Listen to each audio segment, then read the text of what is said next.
Paris Saint-Germain at home to Real Madrid. That's the game for the ninth, the pick off the park as far as I'm concerned. For our Madrid side, who have been blowing hot and cold this season in the La Liga, they know they have their work cut out away in France. For Real Madrid, are they unbeaten in the league? Yes. But how many of those games have they won? Just 2 of them. And in this game, they'll be without their captain, fantastic Sergio Ramos, who is suspended for this match. Left back Marcelo is injured in this game. Luka Modric is still injured. Isco is injured. It means they will shuffle of things. The players on ground will definitely still be able to come up to the party. But will they do the same thing like the first team guys who have played together for years with experience? Definitely, Eden Hazard would have the better chance to show himself this time around that now it is my time, I can do something. So I'm expecting to see Gareth Bale, Eden Hazard, Benzema going forward in the midfield. James who had a great game at the weekend with Casemiro and Toni Kroos, and the new centre-back pairing of Varane and Militao. Those are the combination that ended the game at the weekend, and they considered in that game, and fans took them down. But for PSG, on the other hand, who are the home team, no Neymar, who is suspended for this game, no Mbappe injured, no Cavani injured. So we are expected to see a Choupo-Moting lead the attack for them. Even new signing is still not fit enough to play for them. Both teams are looking like they're in shambles. Maybe I can give the edge to Real Madrid because remember the last time these 2 teams met in the Champions League, Real Madrid tore them apart. But it's a different ball game entirely. That's true. I think I'll tip Real Madrid to have the edge, but you cannot underrate PSG. They have good, solid midfielders and the fact that they are playing at home. But from what we've seen, definitely Real Madrid may get either a point or all 3 points in this encounter. Well, this is the first of the star game. Everybody will pick a Bayern Munich and Tottenham Hotspur to go through in this group. And Bayern, any day, anytime, there's a certain man called Robert Lewandowski up front. He will definitely get you the goals. But the problem is, will they outscore their opponents? But at home, I don't think Red Star Belgrade will defeat Bayern. I'm not even sure they're going to get a point. If they get a goal, I'll be surprised. I think Bayern Munich will walk over them. The team I worry for among the top 2 teams in this group is Tottenham Hotspur. Their travel sometimes in Europe, you cannot predict. They've gone to Real Madrid, they've gone to Dortmund, they picked up points, and at the same time, they've gone to some lesser stadiums in quotes and draw those games. So I don't trust Tottenham Hotspur.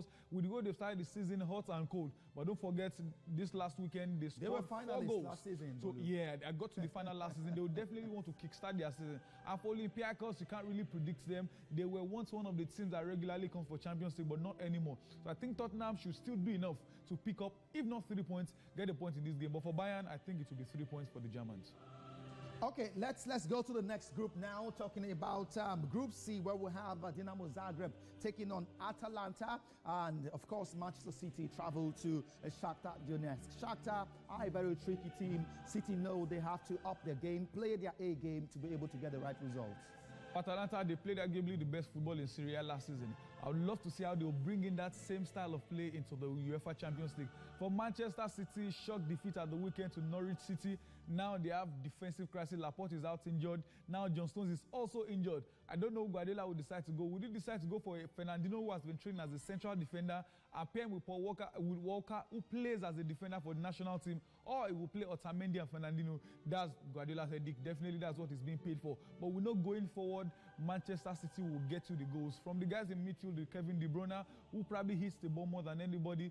Going forward, Raheem Sterling, Aguero, they have guys that can get you the goals. But the big question is, will the defensive shape be enough to stop the opposition? And Shakhtar Donetsk, like you know, in recent years, they've troubled Manchester City a lot. Okay, let's just finally on Group D, where Atletico Madrid plays Juventus. Atletico Madrid have not.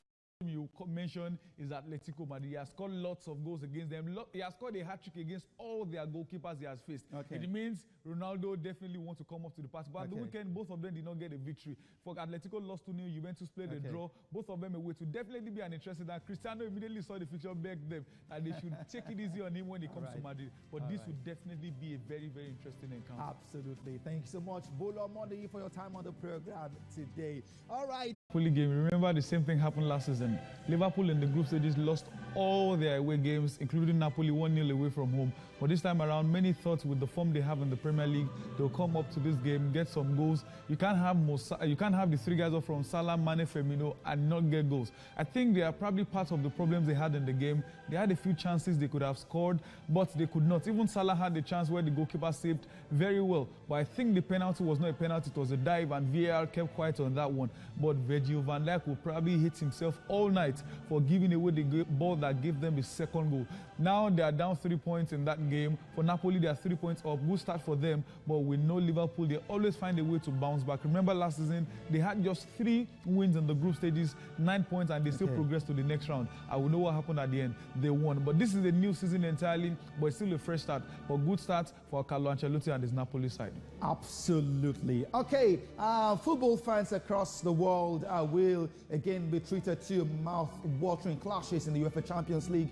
Tonight, as top teams do battle, the biggest fixture will see Real Madrid play Paris Saint-Germain in Paris. English teams, Manchester City and Tottenham Hotspur, will also be in action. Let's do a preview of these games and others.